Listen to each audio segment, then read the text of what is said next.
একজন মা এবং ছেলের দীর্ঘদিনের স্বপ্ন পবিত্র উমরা হজ পালন করার। যেই স্বপ্ন দেখা সেই কাজ।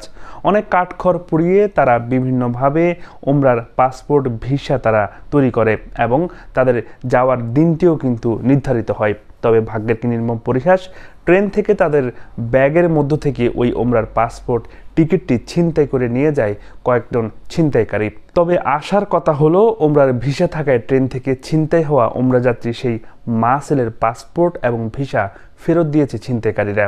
সোমবার বিষয়টি নিশ্চিত করেছেন কমরখন্দ থানার ওসি মোখলেসুর রহমান। এতে উমরা পালনের অনিশ্চয়তা অনেকটাই কেটে গেল মা তাহমিনা বেগম এবং ছেলে তৌহিদুল ইসলামের। ভুক্তভোগী তৌহিদুল ইসলাম জানান, ছিনতাই হওয়া ব্যাগের ভেতরে থাকা মোবাইল ফোনে স্থানীয় প্রশাসনের মাধ্যমে যোগাযোগের চেষ্টা করা হলে ছিনতাইকারীরা ফোন কল রিসিভ করে। এক পর্যায়ে কথোপকথনে শুধু পাসপোর্ট ভিসা নির্দিষ্ট স্থানে ফেরত দেওয়ার কথা স্বীকার করলে স্থানীয় সমন্বয়ক, গণমাধ্যম কর্মী এবং